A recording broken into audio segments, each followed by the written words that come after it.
Chemistry Room Fragrances is the perfect addition when elevating the vibe of any space.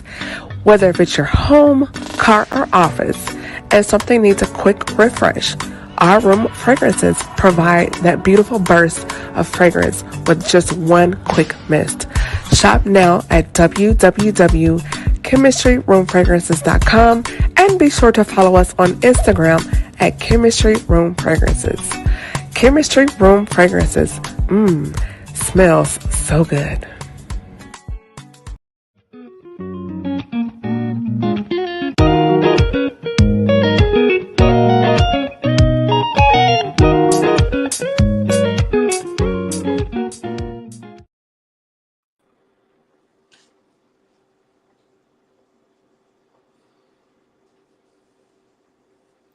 Hey, what's up, everybody? It's Camille, as host of the Speaker Podcast, the podcast where innovators and creators connect. We do apologize for being a little tardy. We had a little technical difficulty. Things happen, is what it is. We're just going to go forward.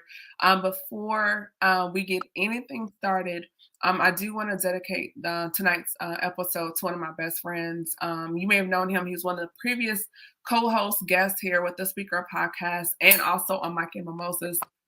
His name was Michael A. Wiley Jr. He did pass away last Sunday, and we did put him to rest 2 days ago on Sunday. So this podcast episode is dedicated to him.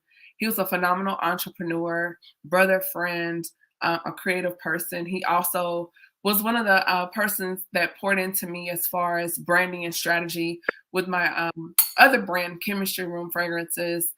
He also had a brand, Michael Wiley Photography, very creative, and it's definitely, his absence is truly missed. But we do want to give condolences to the Wiley and Williams family. We ask you guys that you continue to pray for them during this time of transition, and also to continue to respect their privacy, that they may do so with peace and dignity. And so with that being said, we do want to get into this episode. Before we do, be sure to like, comment, share, and post. Tonight's scent is one of Michael's favorites, Chemistry Room Fragrances. It is Lemon Drop. So be sure to grab that now on my website at www.chemistryroomfragrances.com. Spring is here, guys. So now I have the red Good Black Men Still Exist t-shirts. They are out right now. Lots of things going on throughout this episode. If you go and click right there on the website and use the coupon code thank you 10, the number 10, you'll be able to save and some discounts there as we go forth. So we're going to hop right into everything. I do want you to introduce yourself. I call him J Kid, but his name is James William Dunn. We call him J Kid or JD. I've literally known him since we know he was going to be here on this earth. I've known him his entire life. But he's a phenomenal musician. He was mentored by my god brother, Ken DeVere, another musical genius. He is a graduate of Tennessee State University, HBCU in the house. So, J Kid, please introduce yourself. Hello, people. My name is James Dunn, and yes, I am a alumni of Tennessee State University, and music has been in my life since I was, born. Since I came out the womb, my dad was singing, and my uncles were making CDs and etc. So I really kind of just went down the path that that was set before me. It was kind of a no-brainer that I was going to have a love for music, but just kind of briefly about myself, the love, and I'm sure Camille will have me talk about, or Lady Camille will have me talk about it today, Mr. Dunn's Playground. I really had to figure out what it was that I loved about music, because that was the hardest thing. The easiest thing for me to do was to find out what it was that I wanted to do for the rest of my life. Like, that was music. That was evident. The hardest thing was to find out exactly what it was that I wanted to do. It would almost be like knowing that you want to live in a particular city, but not knowing exactly where you want to live, the address. Like, not having that specific address is almost as bad as not knowing the state or city you want to live in. Like, it's just as important to know exactly where you want to be and what it is that you want to do with music, or whatever it is with that particular field that we're working in. So children's music and movie music and all those kind of different things with music is where my love is at. Now, I do all styles of music: jazz, pop, all genres I love to play. But if you were to ask me what my dream job was, and what do I want you to think of James when you think of music is movie music, and things like that, TV shows, very theatrical and orchestral. That's my thing. So that's that. I love it. So we want to hop right into everything. First of all, what's so crazy? Your dad took Chucky, James, and David used to babysit me when I was little. When we were living in Hermitage, when my mom used to work in Meharry and she had to go to work on the weekends. And your dad used to babysit me. He tried to get me on the keys, and I was very shy, and I was like, no, I don't want to, but I regret it now. Because I had such a maestro around me, even RIP to your uncle, Uncle Chucky. I was just around them as a kid, and they always sang.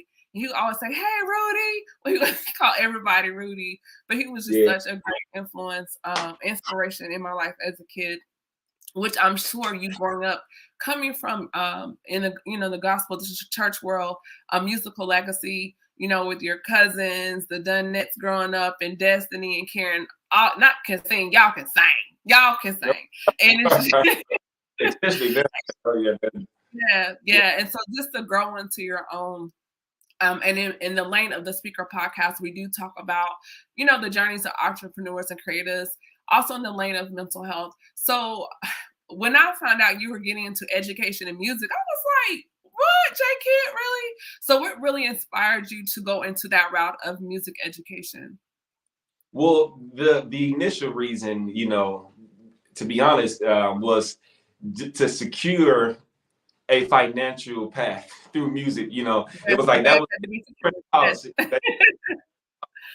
on my musical career. Like, okay, I can promise myself for the rest of my life, I'll either be subbing, teaching, or doing something with music, or be on the road doing it, as a dream job. So that was the main reason. But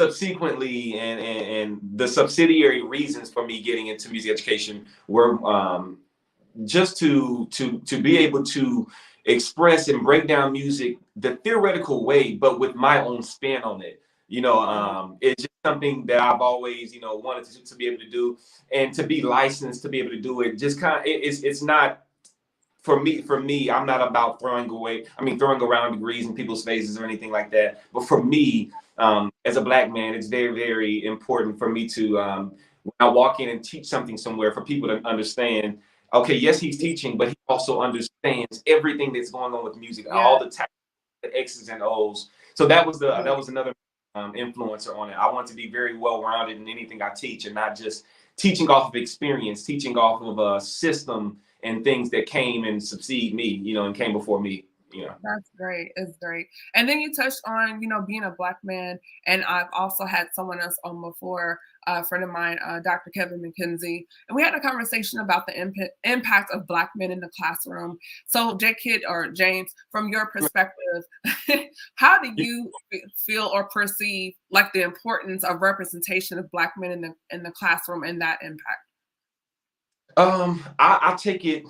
So you were asking me how do I perceive the impact of it? I think the impact of it transcends what I see now, because whatever school I go to, honestly, it's nothing but outpours of love. Just Mr. Dunn, Mr. Dunn. So, and I've done nothing special to these kids. Like I say, I just think my very presence, just them seeing me in the system, knowing if something gets to go down or happen, even a fight, Mr. Dunn will be there to break it up. Now, I'm not going to get hit in the process of it, but I will do just a woman or a girl maybe coming out of a household every day where maybe she's seeing abuse, because these kids are seeing things that we don't know about, and just to be going through that, and then to come to school every day and see a man that they know nothing's going to happen to you right now, at least right here in my presence. I don't go home with you guys. I can't, my day ends at the end of the school day, but just for them to have 8 hours of,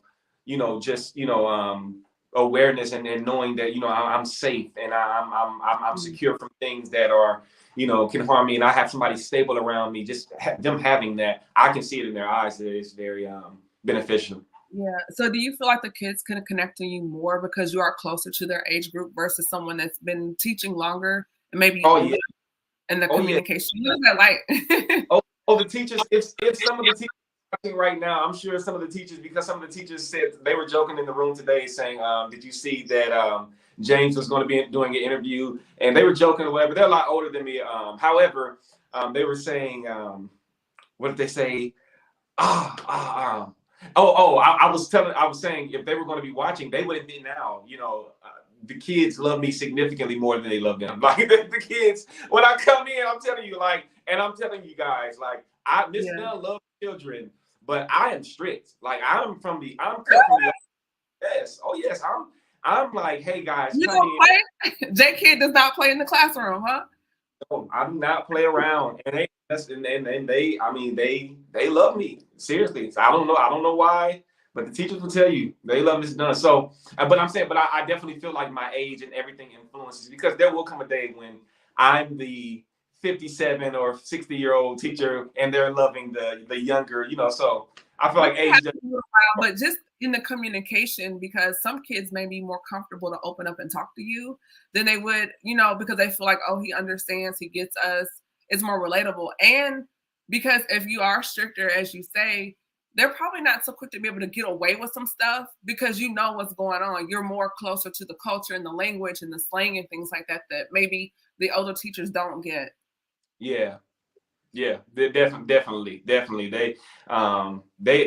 talk to me about things. I'm like, hey guys, I don't think I don't even want to talk about this. You should say this for. So definitely, they feel like they can, but I still have to draw that line and let them know, hey guys, even though we're cool, so and so, I'm still Mr. Dunn. We will not cross this line.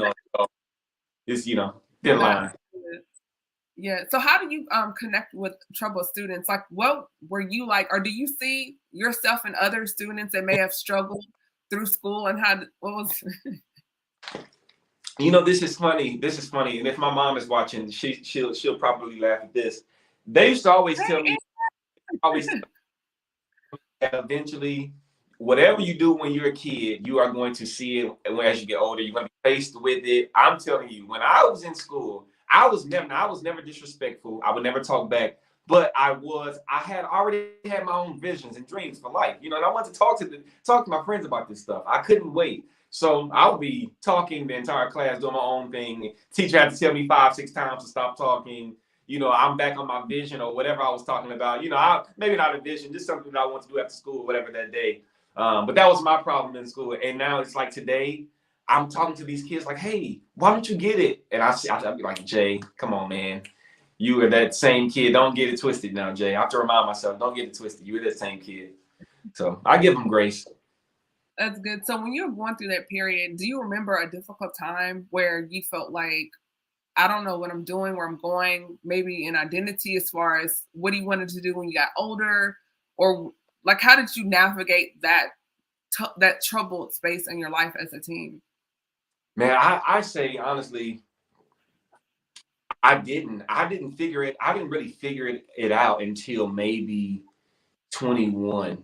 Really? And even my parents were like, my family was like pious, in church. I mean, just that I really wasn't even that spiritual, until maybe like 21, 22, and start really focusing like, for me, 16, 17, 18 was all about just learning as much as I could. I no direction, just learning as much as I could, just trying to, take from Kindle, take from everybody, just, getting all my stuff together. And then 18, 19 was when I started really seeing, okay, I have to get some direction with this thing, and actually see, okay, what do I want to do? Or, where am I trying to go with this? Because definitely coming out of childhood, by my parents and by my family, I was already considered the not so well behaved kid. And all I did was talk too much, as a kid, that's it, but I was already considered bad or whatever. All I wanted to do was talk,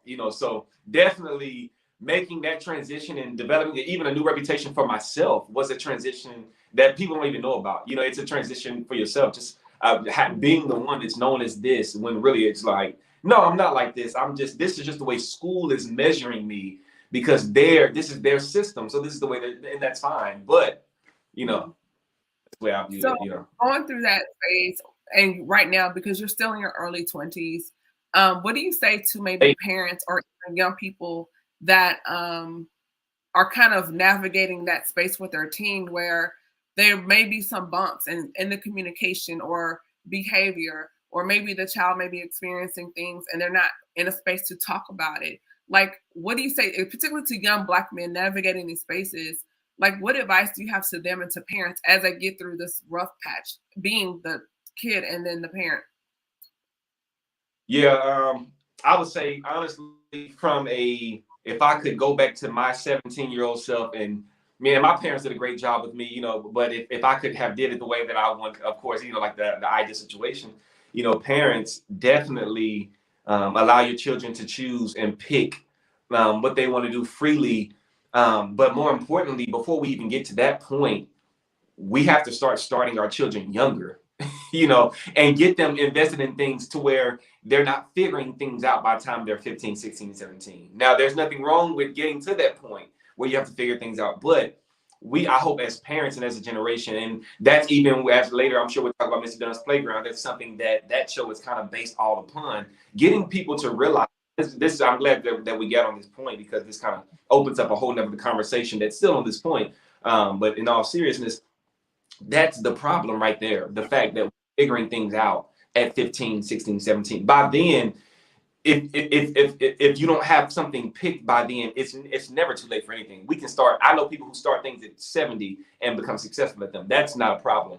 What I mean, as far as for the child or for the children, they should already have something that they are good at, to where by that age it's like, okay, I'm not trying to figure things out, because, you know, in my situation, like, yes, I already knew I loved music, but here again, yes, I was figuring things out. But now, to that, as you asked, to that parent that now is in that situation where the kid is, you know, I would say you have to give them room to figure it out, and don't try to force your beliefs or ideologies on them when it comes to what they're going to do for a living, because this is what they have to do for a living, you know. And as a kid, I would definitely say to the kid, understand, as frustrating or as hard as it may be to see that your parents want the best for you, know that they do. Even you may not see it. I mean, you may be listening to me and say, man, my parents are different than the parents you're thinking about. No, I'm serious. Your parents want the best for you, you know, but it's at this phase, it's just, you know, iron sticking an iron, you know, and iron sharpening iron. So like I would say, you know,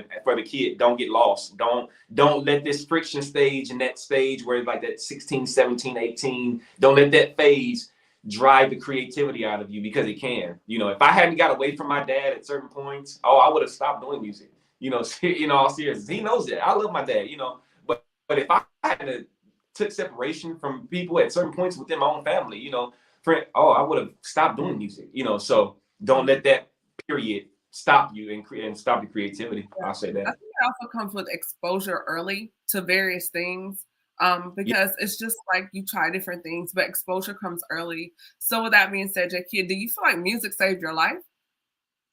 Oh yes, I'll tell How? anybody. Yeah, man.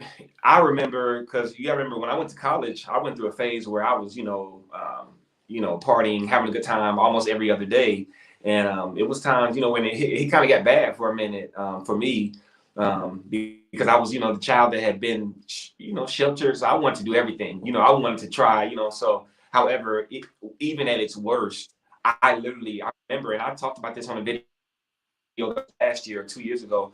I went back to a lake that I would go to when I would, you know, either, you know, have hangovers or be sick from college parties, this, that, and the third. And I would go there because I knew my parents wouldn't let me come home that night. Or they wouldn't want to see me like that. They would let me come home, but they wouldn't want to see me like that. So I would go to this lake and just go there, you know, and maybe vomit, throw up, you know, get back in the truck or whatever and sleep it off for that night. But going through that, music, knowing every day, because you remember every day I still had to be at school. Every day I still had to go play at a gig. You know, every other day I still was playing somewhere with friends, whatever. And that was the only thing that I had to live for at a moment. You know, like that was the only thing that I really cared about at a moment.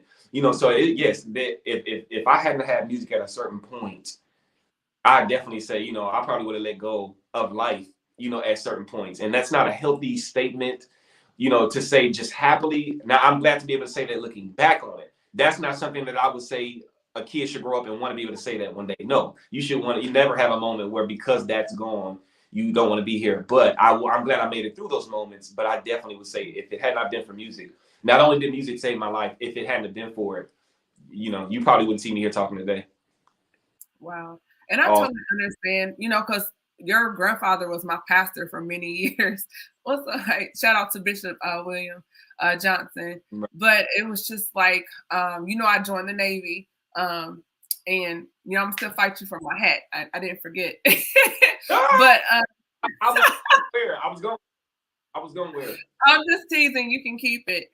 But one of the things I learned while I was in the military was the difference between growing up in church, because you grow up in church and it's like you're around God, air quotes, you're around the culture of church.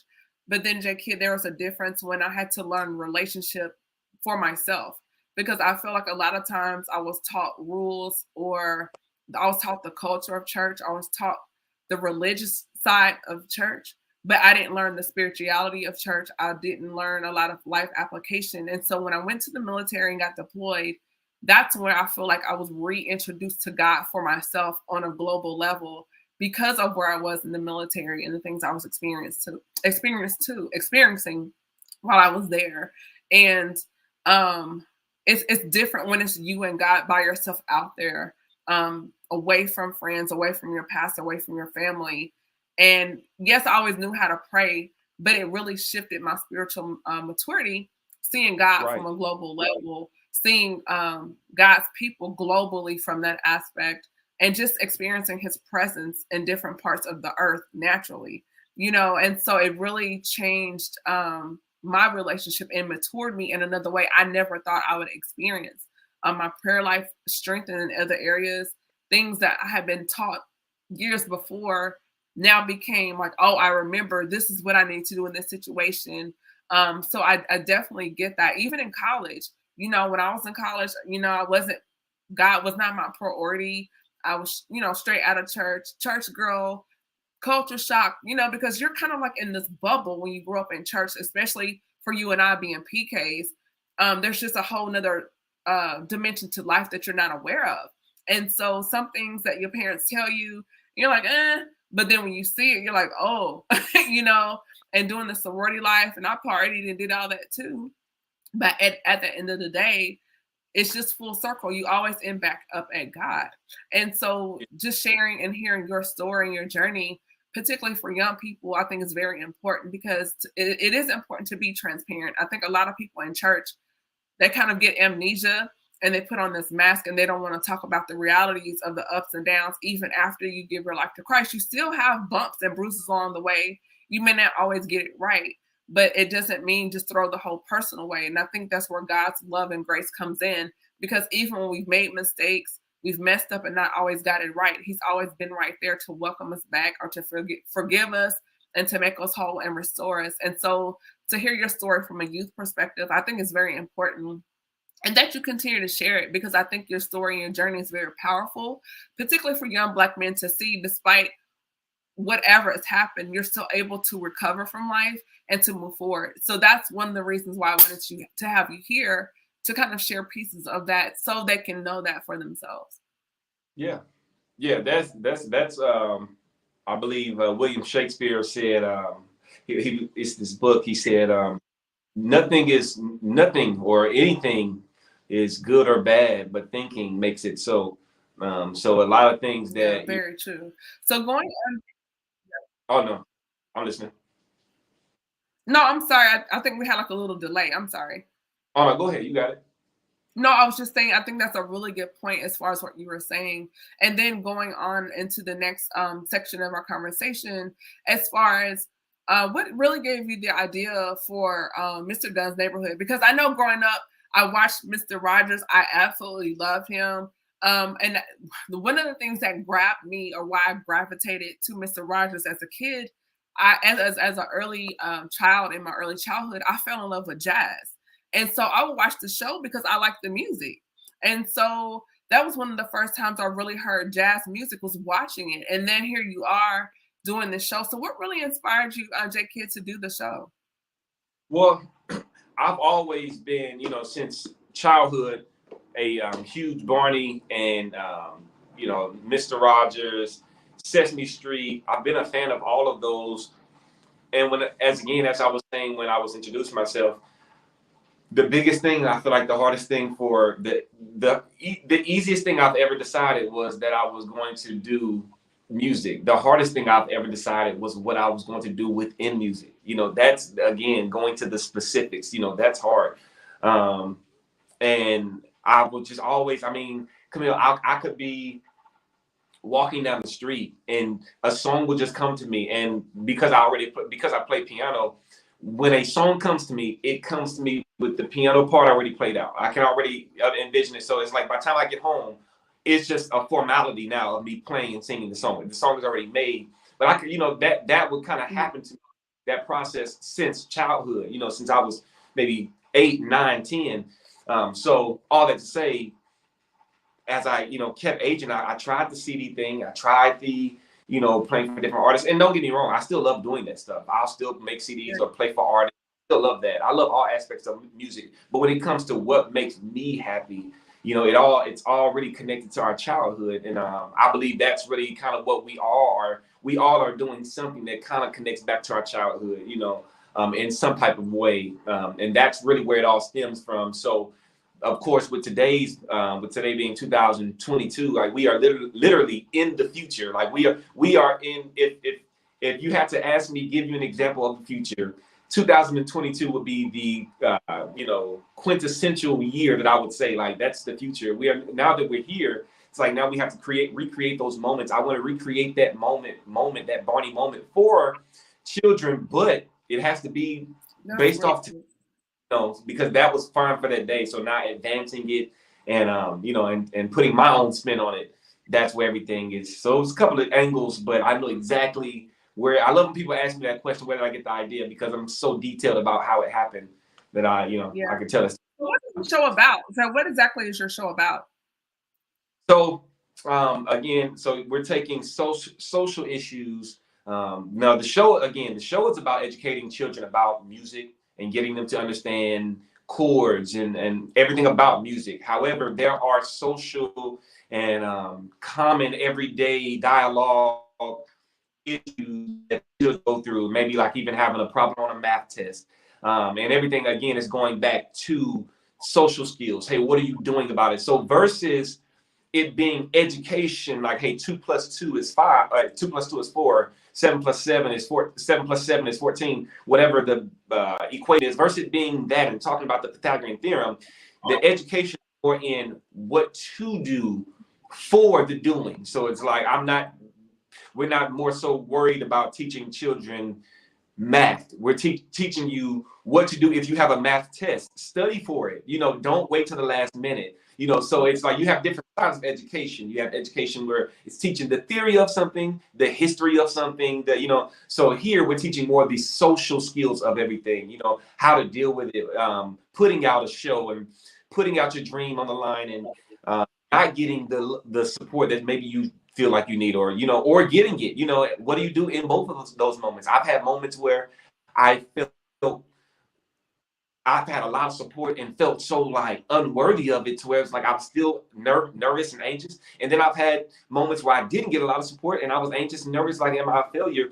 So in both moments, I'm still anxious and nervous. And it's like when things are good, you're anxious and nervous. When things are bad, so it's like you really find out you're your problem, your worst enemy. So that's kind of the person that I'm trying to get the children to notice in life before they're too late, before they're my age, before they're 17, 18, 19, realizing, oh, there's another person in me that's stopping me from practicing. So about that. And more importantly, last but not least, always, I think the biggest lesson that I want the children to take away from the show is always rely on you. Everything really comes down to you. Everything comes down to you. There was a book there was a book that I was reading, and he was basically saying there was an old king, and he was saying that he had this piece of gold that he wanted to give to all the people, but he didn't want to give it to them until they were ready for it, because they would just tarnish it and waste it. So an eagle came to the king and said, "Hey, give it to me, and I'll take it to the highest of the highest skies, and the people will never be able to find it there." The king said, "No, eventually man will make planes, and they'll be able to find it there." Then a whale came to him and said, "Hey, give it to me, and I'll take it to the bottom of the ocean." King said, "No, they'll eventually make bodysuits to where they can swim there, take it there. No, I don't want to give it to you there."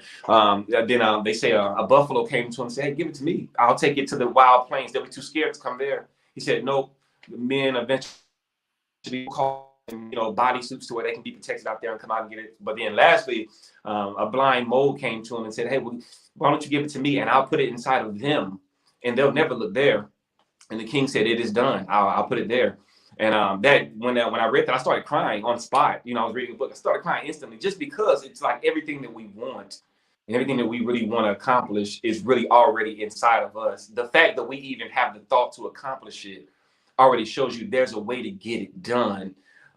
So that's really what I want children to understand at a younger age, and grasp that anything you want to learn, learn how to do. We desire to learn to play the piano, or to learn to be but instead of learning and going and learning how to control the equipment and just learning the fundamentals of it, we'll just sit and want it. And it's like, no, look inside yourself. And I'm talking to myself, and the show is even encouraging to me at times. That's the thing, because I have moments, again, even though I'm the writer behind the show, a lot of writers and great actors, Robin Williams, these people end up, committing suicide, and they're not happy in their lives, even though they're acting out a script. So, the person behind the script has to stay whole too. So a lot of the lessons are right down the alley of things that I can learn from too. And it's great for me too. So that's what I would say I want children to take away from it. That's really good. So, first of all, I've seen a couple of the episodes. It's really neat. The music is great. The singing is great. You're so animated, and you bring so much passion and joy to what you do. So for those that are not familiar with it, where can they find you on social media in order to check out your show? If you are on Facebook, all you have to do is type in James Dunn. It'll be maybe the first or second to come up. You'll see the Mr. Dunn's Playground logo. Everything will come up. Just type in James Dunn. Everything should come up on there. On Instagram, at James Dunn Piano. So James Dunn Piano. Just that, type in that, no underscores, no spaces, and everything should come up. My name should come up. You can find me. But the most where I'm trying to get the most traffic to is to YouTube. If you guys can go to the YouTube channel. So if you go to the Facebook or Instagram, you'll see the link to the YouTube channel on that page. So going to the Facebook or Instagram will not be in vain. If you go there, you'll still be able to accomplish something going there, which is click the link to the YouTube channel, because that's where I'm trying to get the most traffic to, and get as many followers and supporters I can get going there to get the message out. I don't want the followers just to have followers. I want people to actually watch it, so that way they can see, oh, it's something that we should, get out, that we can get out of the show, that I would want my child to watch this, So yes, that is where you guys can find me. And I still try to post. I had a friend tell me the other day I need to continue to post other music videos outside of Mr. Dunn's Playground. So I'll still be posting, other things too, because I don't want to let that side of my musicality go down the hill. Just the James Dunn the artist. That is a show, and then that's me. I have James Dunn the guitar player, all the different versions of my. I don't want to let any version go. So. Yeah. No, for sure. I was still in the Navy. I was stationed in California, and you posted your recital when you were still in school. And it was so beautiful. And I was like in my uniform, and I was watching it work. And I was like, J-Kid, oh my God. And my coworker was like, Esther, because in the military, you come back last night. Esther, what's going on? I was like, my little brother, oh my God. She was like, what? And I showed it to her. She was like, wow, he's so talented. And I was like, yeah, he can sing his butt off too. She was like, really? I was like, yeah, he is so dope. So I've always just rooted for you and just been super, super proud of you. And I just want to encourage you to say, keep doing what you're doing. I think your message is so positive as you continue to educate and impact our next generation of young people, and just to continue to encourage you in everything that you do. So before we wrap all things up here, did you have any like last words or, you know, little nuggets, pieces of wisdom you wanted to leave before we ended things? I would definitely say, just, if I had to leave you guys with anything, face that. I feel like the most important lesson for any adolescent, 17-year-old, whether you're 17, I don't care if you're 17 until you're 100, no matter what age you are, face that uncomfortable moment, face that undesirable, unfriendly moment, that uncanny moment. Even like right now, Mrs. Essick and myself are facing, you know, I'm putting out the YouTube channel, and she's right now doing her thing with the podcast. And we're, you know, going through these beginning phases, but we have to face these moments. And I say that because the avoidance of facing a moment, no matter what your moment is, only heightens the consequences. It only makes it worse. So it's like, start now. If it's something you want to do, start now, you know, and let people laugh, let people doubt you, but start now. And you'll have a great reward in the end, because there's no benefit in not doing it. And I'm talking to myself as I'm talking to you guys. There's no reward. Remember that. There's no reward in giving up and not doing it. So the best thing to do is to try, shoot for it, and try to make it happen. Love it. Thank you so much. And I hope everyone got something from this episode. When we end, J-Kid, sit tight, have something for you. But before we end, as I mentioned at the beginning of this podcast, tonight's episode is dedicated in the memory of my brother and friend, Michael Wiley. He was such a major influence to myself and those that knew him. And so we just do want to take a moment just to honor his memory, his legacy. So just here's a little word from Michael, and then we're going to wrap things up. Again, this is your host, Camille Essick. I'm host of the Speaker Podcast, the podcast where innovators and creators unite. Thanks for watching, everybody. Peace. I'm offering value to you as a person that you can lean on today, someone that you can listen to today. Tomorrow, you may need my advice on something. There may be something serious going on in your life, or you're trying to make a life shift, and you might need my advice. I'm there for you to offer that advice, not judge, but to, you know, or to will my opinion on you, but to just give you my advice. So are you offering value in the relationship, and are you receiving value? If you can't, there's no point in you continuing the relationship, whether it's friendship or romantic, if you're not getting in value. I think sometimes when cheating gets involved in romantic relationships, it's because there was no value to begin with in the relationship.